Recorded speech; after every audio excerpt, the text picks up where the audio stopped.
15 seconds. Minus 10, 9, 8, 7, 6, 5, 4, 3, 2, 1. Ignition and liftoff at a Dragon return to Space Launch Complex 40.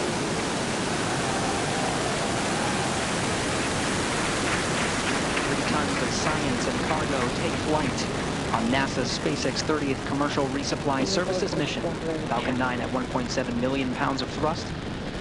Pitching downrange, hearing good calls of performance. Nominal trajectory as Falcon 9 and Dragon arc out to the northeast. Falcon 9 has successfully lifted off from Slick 40 at Cape Canaveral Space Force Station. And during ascent, we will tilt or gimbal our engines, guiding the rocket into what we call a gravity turn. Through this turn, the vehicle is flying both up and horizontally away from the launch pad.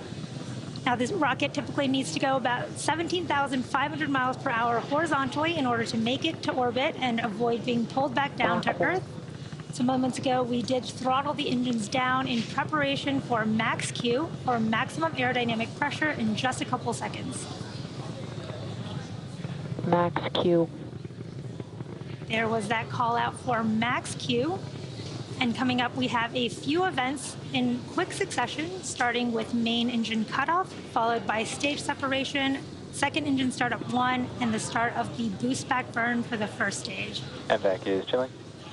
There's the call out. The MVAC engine on the second stage is chilling in, getting ready for startup. Now, the first of these events is main engine cutoff, or MECO, where the 9 Merlin 1D engines on the first stage will shut down in preparation for stage separation, which is where stage 1 and 2 will separate from each other, with the first stage making its way back down to Earth and the second stage performing second engine start 1, which is where we ignite that single Merlin vacuum engine on board the second stage. Now, the boost back burn will then start on the first stage. This burn helps assist the vehicle flip back around and reorient itself back to land. MECO starting in just a couple seconds.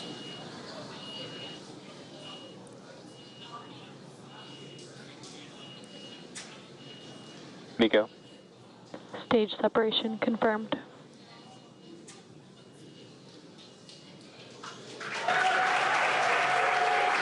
And back ignition. Stage 1 boost back startup. There you heard and saw those events happening back to back. Awesome views of the first stage flipping back around as it performs its boost back burn. Again, we had main engine cutoff of the first stage, stage separation, second engine start on the second stage, and that first stage doing the awesome flip as it starts its boost back burn. Now, this burn is a little under a minute, so we have about 20 seconds left in this burn. And about 3 minutes after that, we will have 2 additional burns on the first stage to prepare to land back at landing zone 1 at Cape Canaveral. We are at T plus 3 minutes and 30 seconds here in today's mission. CRS-30 is SpaceX's Stage 1 boost back shutdown. There's that confirmation for the boost back shutdown of the first stage. Nominal trajectory. And a nominal trajectory.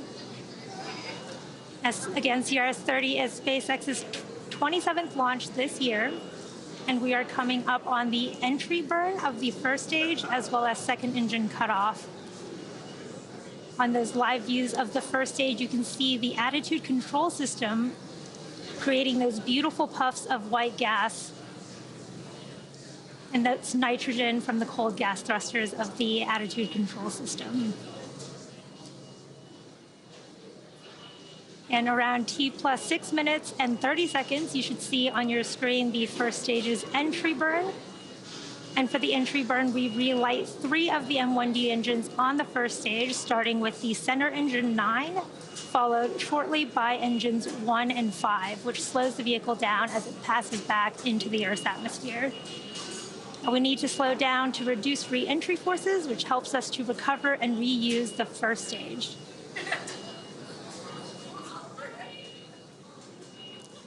And second stage on the right, you can see beautiful views of the Earth in the background and that Merlin vacuum engine heating up as it performs its burn.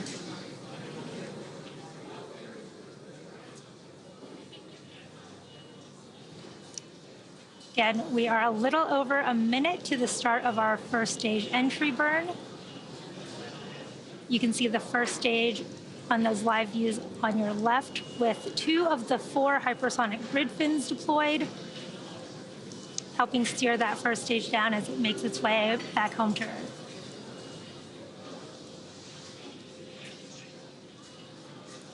Now you can see the telemetry on the bottom left and right hands of your screen.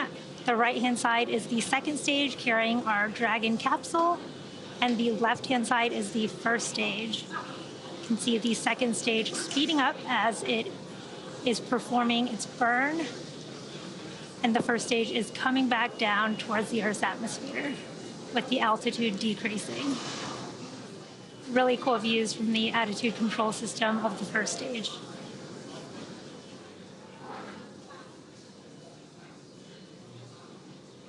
Just about 20 seconds from the start of our first stage entry burn, we should be able to see really cool views of that burn from those views on the left of your screen.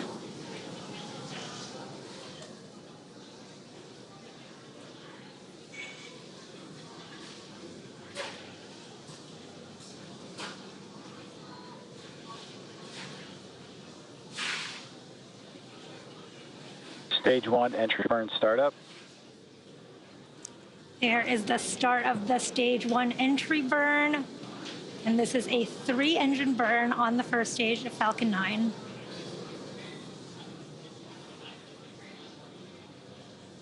Stage 1 entry burn shut down. There you Stage saw 1 FTS has safed. really cool views of the end of the first stage entry burn and Both the flight stages nominal trajectory. and the call-outs for nominal trajectory and the flight termination system being safed. Now, the first stage that is supporting today's mission has just performed this entry burn for the 6th time. Falcon 9 is the world's first orbital class reusable rocket, and this allows SpaceX to refly the most expensive parts of the rocket, which in turn drives Stage 1 transonic. down the cost of access to space. Now, coming up, we have that landing burn starting in just a few moments.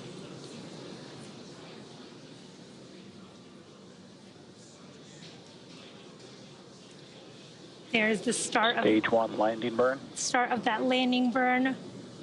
Really cool view of Cape Canaveral coast. Stage 1 landing leg deploy. Wow, wonderful views of that first stage landing. Stage 1 landing confirmed. Back at landing zone 1, looking pristine there, and there you have it. Guidance. That landing marks SpaceX's 286th recovery of an orbital class rocket, including the first stage landings for Falcon 9. Stage 2 FTS has safed. And Heavy. You heard that call out that stage 2 FTS is safe, getting ready for second engine cutoff here in just under 10 seconds.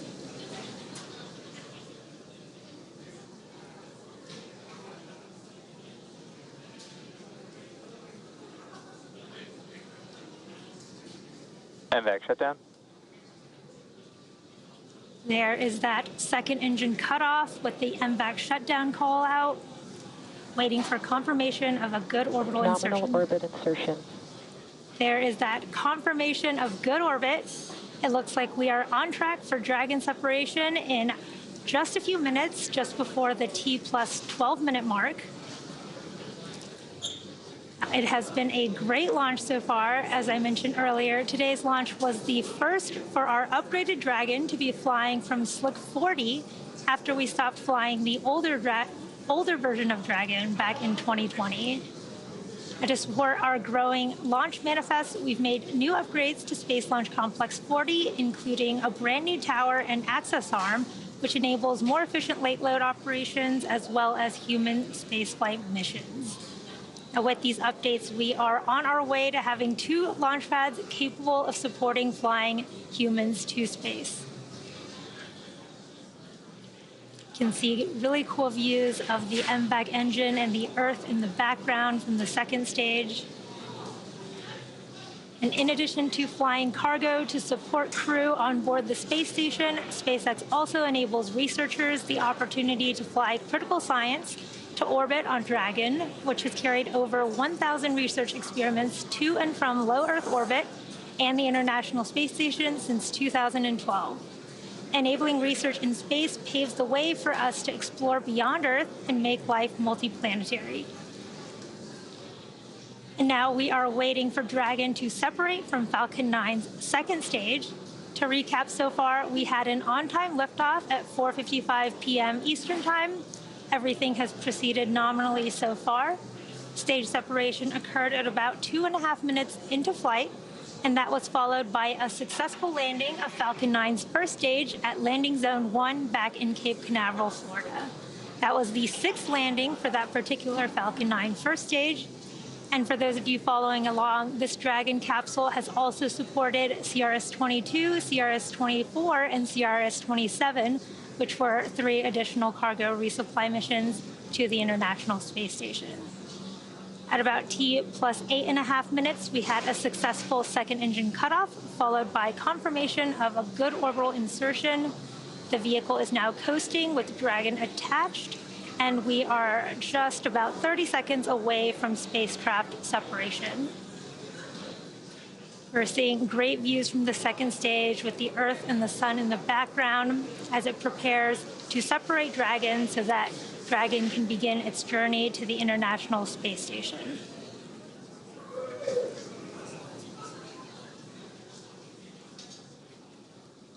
Just a few seconds from payload deployment.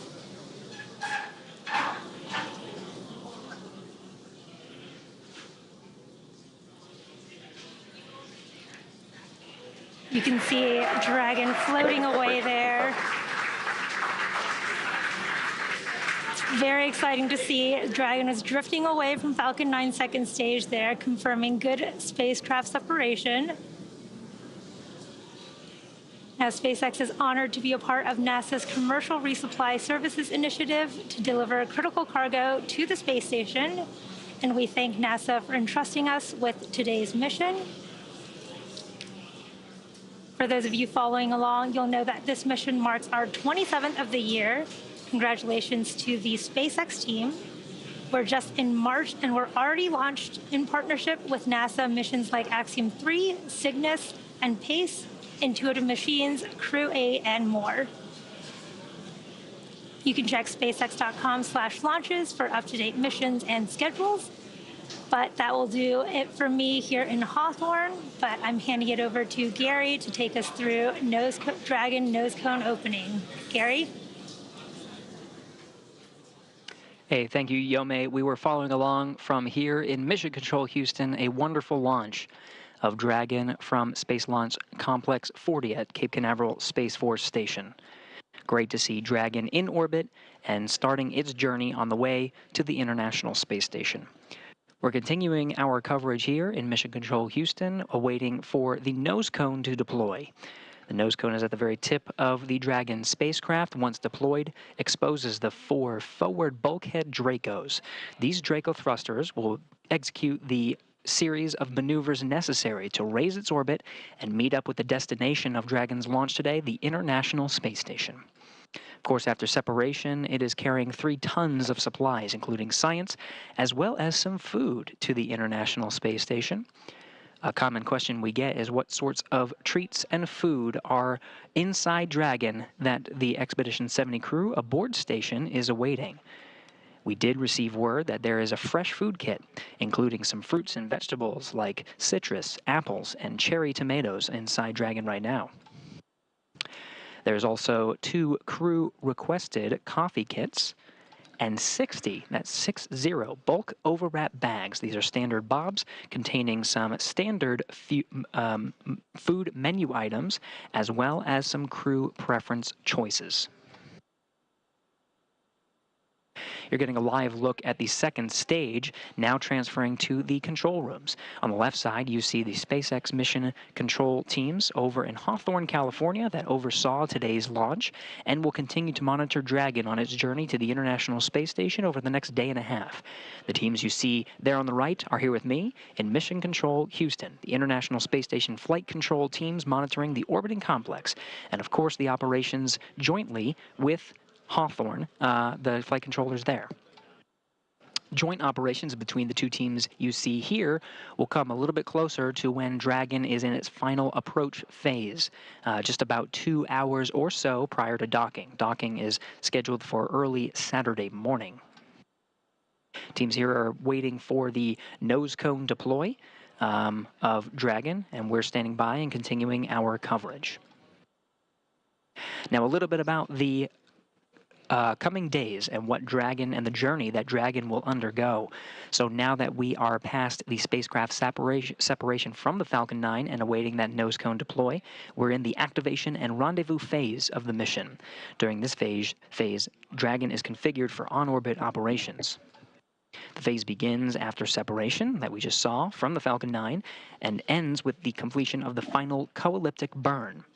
The initial orbit today is about 190 kilometers by 210 kilometers, those values representing the perigee and apogee of the orbit, or the lowest and highest points over the Earth. Not a perfect circle, more like a very slight ellipse. So over the next day and a half, Dragon will execute a series of burns which will gradually raise its orbit to align more closely with the station. There are 5 major burns where the Draco thrusters on Dragon will fire and bring the spacecraft close to the station before we begin the final approach maneuvers. Let's go ahead and review that now. First is the first major burn, the phase burn. This is performed at the first apogee or the highest point of the initial orbit and raises Dragon's perigee or the lowest point to a higher altitude.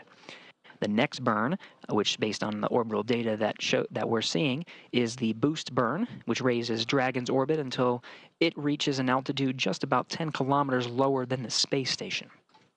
This is followed soon after by the close co-elliptic burn to place Dragon on an orbit that's roughly co-elliptic with the space station. It means the crew, or the Dragon itself, will be about 10 kilometers lower than the station during the entire orbit around the Earth. The fourth maneuver is the transfer burn, where we're raising Dragon's apogee, or the highest point of its orbit, to just 2.5 kilometers below the station. Then we round everything out with what's called a final co-elliptic burn to once again maintain that orbit just beneath the station, but this time on a plane that is 2.5 kilometers below. We did get word that the nose cone is starting to deploy. This sequence takes just a couple of minutes until it's fully open, and again exposing the forward bulkhead Dracos that will execute the maneuvers you see here on your screen. The final co-elliptic burn you see there on the screen will lead us to the approach initiation. This is the final stages of Dragon's rendezvous with the space station and beginning integrated operations with the team here in Mission Control Houston and the teams over in Hawthorne, California. During the approach, the SpaceX flight controllers will work in tandem with the teams here to execute, to test out a number of systems and test communications between the spacecraft and the station with a system called C2V2, which stands for Common Communication for Visiting Vehicles. Sets up a data stream between the Dragon and the station. We'll see that maneuver on Saturday, early morning, bringing the approach initiation burn and bringing Dragon just below the International Space Station.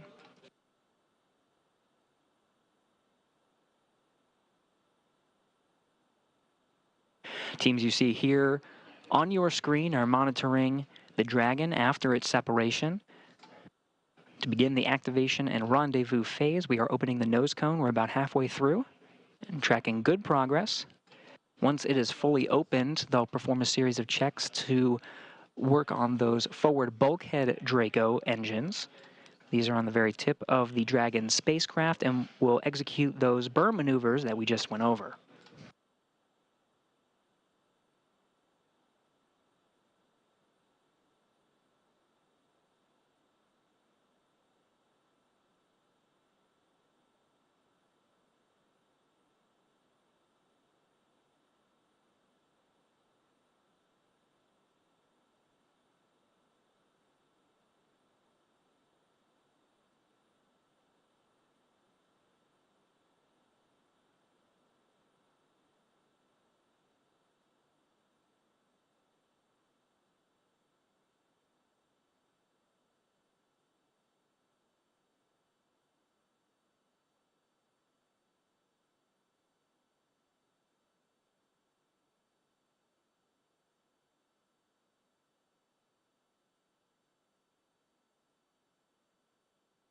20 minutes after the launch of NASA's SpaceX 30th Commercial Resupply Services mission. Still continuing to follow along, the teams here are monitoring the opening of the nose cone at the end of the Dragon spacecraft. Again, exposing those forward bulkhead Dracos. We'll continue to cover this mission until that is fully open.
So again, the nose cone is fully deployed and the teams are checking those forward bulkhead Dracos. That'll begin the sequence in that activation and rendezvous phase to begin the series of 5 major burns to raise Dragon's orbit and get closer to the International Space Station. So now that the nose cone is deployed, Dragon is ready for those phasing burns, as I mentioned, to the International Space Station. With a successful orbital insertion, I'm now joined on the phone by Christy Duplishin, Deputy Manager of the International Space Station Transportation Integration Office. Christy, thank you so much for joining us. Thanks. It's good to be here. Hey, Christy, you had the pleasure of being at the Kennedy Space Center for launch. What was going through your mind as you witnessed yet another cargo mission successfully launch into orbit? Oh my, yes. Even though it's the 30th cargo mission for SpaceX, it never gets old. I do still get nervous before each mission, and I think back to something one of my mentors said when I worked flight control back in the shuttle days. He said, if you're not nervous before a launch, then you aren't remembering what it means to do this. And so I think that sums up how I felt. And before each mission, regardless of how many times it happens, and I was adequately nervous. So I'm also thinking about all the work that goes into making the launch happen. There's so many dedicated and hardworking people that work every day to make these flights happen, and I'm so happy to be a part of it. So you can't just help but smile. It's so true, Christy, and really the team is putting a lot of work in, not just for this launch, but many others. The space station right now is a high-traffic area. We've seen a lot of traffic before this launch, and we'll continue to see more. What are some of the challenges for your office during a busy season of traffic aboard the International Space Station? That's absolutely true. It has been very busy over the last few months. We still have several flights ahead of us. Our team is great at keeping up with all of these vehicles that are coming and going. As we prepare for these missions, our team makes sure that the vehicles and teams are ready to fly. One of the things I enjoy most about this job is the opportunity to work with the different commercial providers that are in different stages of development. I'd say that one of our challenges is to make sure that we continue to evolve to meet our commercial provider needs as we continue in our goal of commercializing low Earth orbit. We're here to support them and help them be successful. So it's a challenge and a privilege as we continue on these goals. It's important, right? There's a lot happening, and we're seeing more traffic and more launches than ever before. Now, when considering the traffic, science is key, and Dragon has the important science objective to deliver science and also to station and also return that science back to Earth. How does the criticality of science fold into your office's planning? Yeah, that's a good question. Science is key.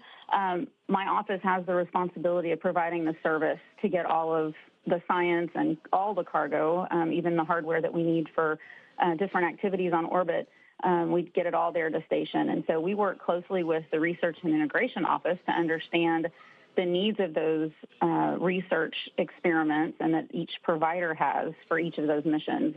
So, for example, that's whether there are any time constraints that the science has when we load it on the vehicle for launch, or if the experiment needs any special accommodations while it's in Dragon.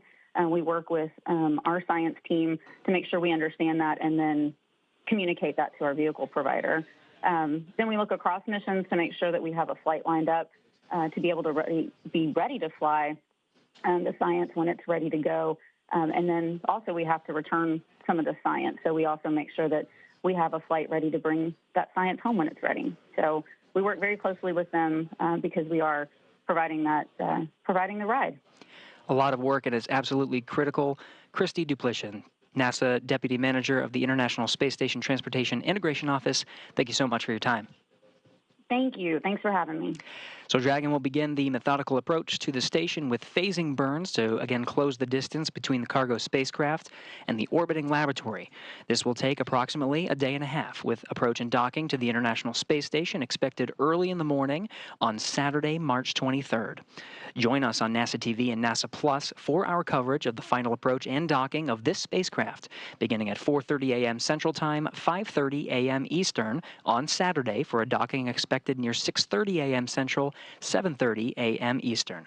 Visit nasa.gov for the latest updates on our coverage and expected docking time as we follow the operations through the next few days. Thank you for following our joint coverage of NASA's SpaceX 30th Commercial Resupply Services launch. That'll wrap it up for us here in Houston, as well as our colleagues in Hawthorne. Until next time, this is Mission Control Houston.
Good morning, and thank you for joining us. We're live here in Mission Control Houston, the International Space Station Flight Control Room at Johnson Space Center in Texas. Port hatch is closed. We're going to be sending some state commands.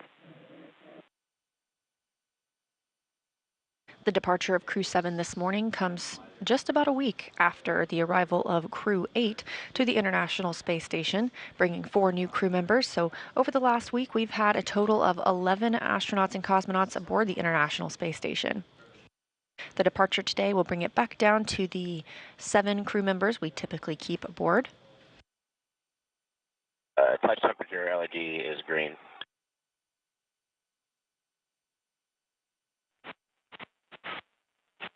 We got the green.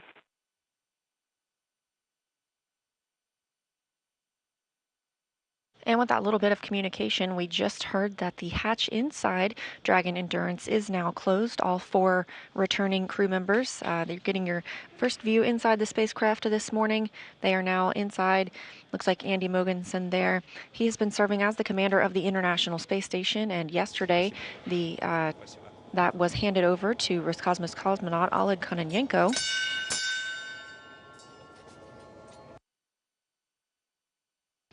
Currently aboard the International Space Station, we have Commander Oleg Kononenko of Roscosmos, along with Nikolai Chub, NASA astronaut Laurel O'Hara, NASA astronaut Matt Dominic, NASA astronaut Mike Fink, NASA astronaut Jeanette Epps, and Roscosmos cosmonaut Alexander Grebyankin. Undock sequence commanded.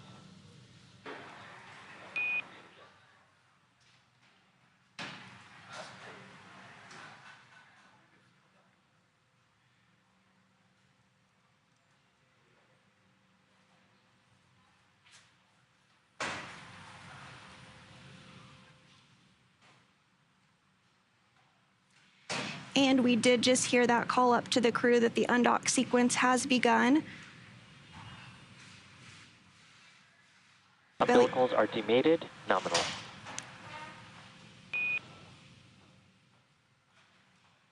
And we are hearing that the umbilicals have retracted between Dragon and the International Space Station. So the next milestone that we'll be looking for is for those sets of hooks to fully retract. There's 2 sets of 6 hooks, so 12 hooks in all.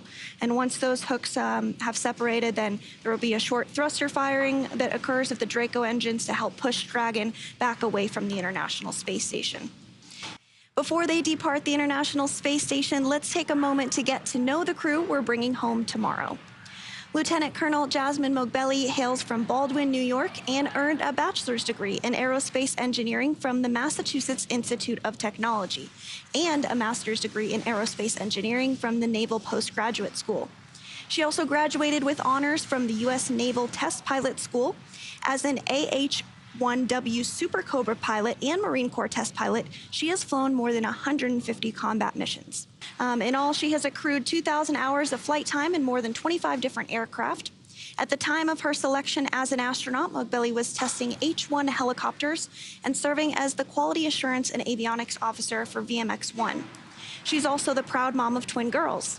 With this mission, she will have logged an estimated 199 days in space during her first flight, including 6 hours and 42 minutes during her first spacewalk. Today, she is the commander of Crew 7. Sitting next to Jasmine is pilot Andreas Mogensen. This is Mogensen's second trip to the space station. His first was as the flight engineer for the ESA IRIS mission in 2015.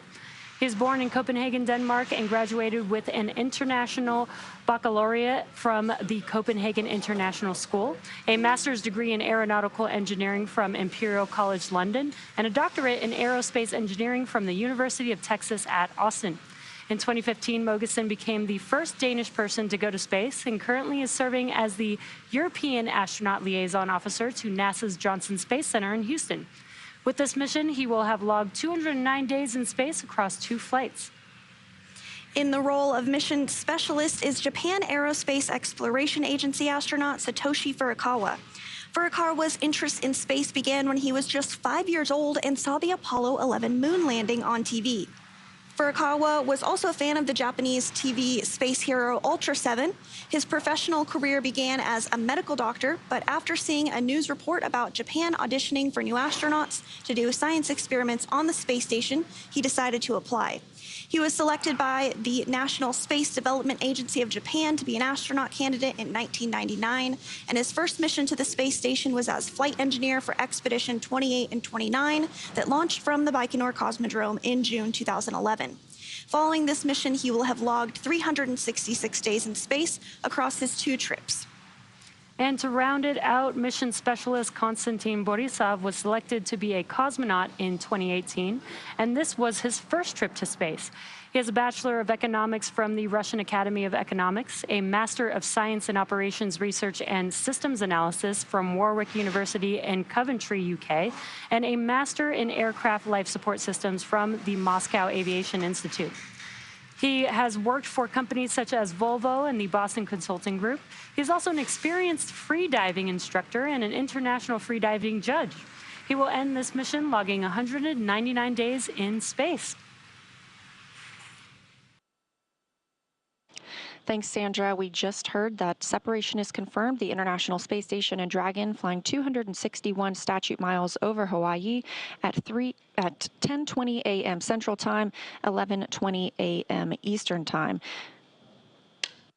Just received confirmation of a nominal depart zero burn. Is complete and nominal.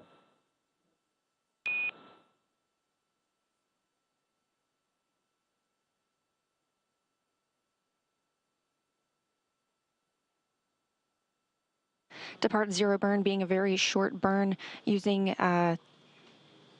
the service section Draco thrusters to break some stiction from Dragon and the International Space Station, officially marking its departure. We are standing by for Depart Burn 1, which will increase the opening rate between the spacecraft and the station. Again, at this time, the crew are all suited up and in their seats. They'll have an opportunity to get out of those suits shortly and prepare for their longer ride home. Standing by for confirmation that the Depart Burn 1 has begun. And we did hear that that burn has begun. Again, this burn is only 22 seconds long, so it's a pretty short burn. And Dragon, SpaceX, Depart Burn 1 is complete and nominal. As a reminder, we will be deactivating the big loop following the approach ellipsoid exit.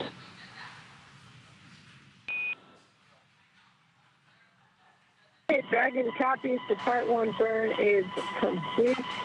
And station from Dragon, we wish you the best of luck. For those staying on board on Expedition 71, we hope it does filled with laughter and fulfilling science as ours was. For Laurel, we'll see you in a couple weeks, and we left you some peanut butter and tortillas in Node 1.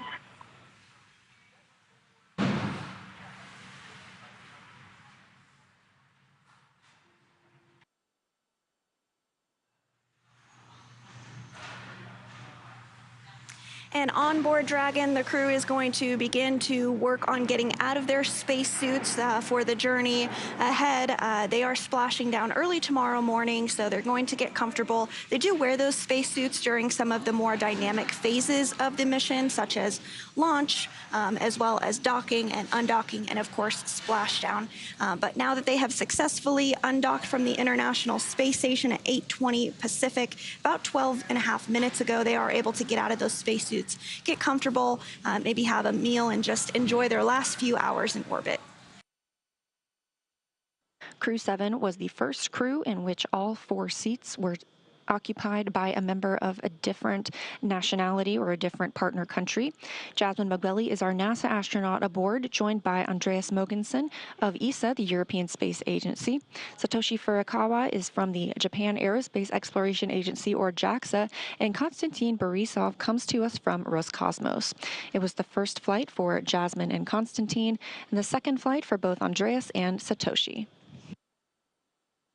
And Dragon SpaceX on Dragon to ground, you have a go for your preparations for crew off duty at your discretion. We're ready to support in case you'd like to talk to Surgeon, and a reminder to set your audio destinations to ground.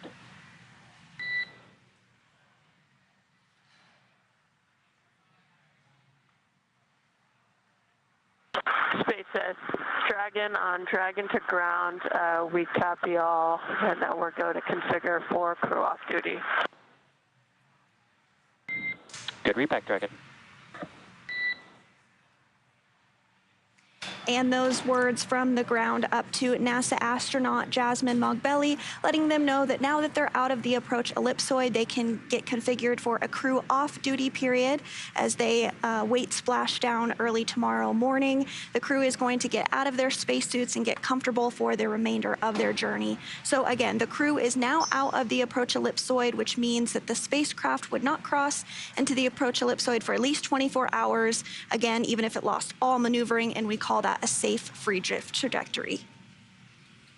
And with that, now that NASA astronaut Jasmine Mogbelli, ESA astronaut Andy Mogeson, JAXA astronaut Satoshi Furukawa, and Roscosmos cosmonaut Konstantin Borisov have departed the International Space Station, it will take them about 18.5 hours until they make their way back down to Earth.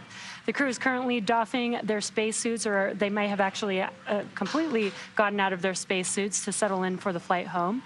And today, Dragon is targeted to splash down off the coast of Florida at 5:50 a.m. Eastern Time tomorrow morning, or 2:50 a.m. Pacific Time, on March 12th, followed by the crew getting picked up by sea by one of SpaceX's recovery vessels. As they rest up, our teams here will continue to keep an eye on the weather to ensure a safe return to Earth for Dragon and our Crew 7 astronauts. And though our coverage here in Hawthorne is wrapping up for this morning, we will turn it over to the NASA team in Houston to take us through the next phases of the Crew 7 mission. Our friends at the Johnson Space Center will provide continuous live audio-only coverage along Crew 7's journey home until we rejoin from Hawthorne approximately 1 hour prior to splashdown. You can find the audio-only link by visiting nasa.gov/live and clicking the mission audio link, or searching for NASA Mission Audio Live Feed on YouTube at go.nasa.gov/live-ISS. Meanwhile, we will rejoin for live visual coverage starting roughly 1 hour prior to splashdown. And as always, you can find mission updates on X at NASA, at SpaceX, and on the web at nasa.gov. Thanks for watching, and we'll see you again soon.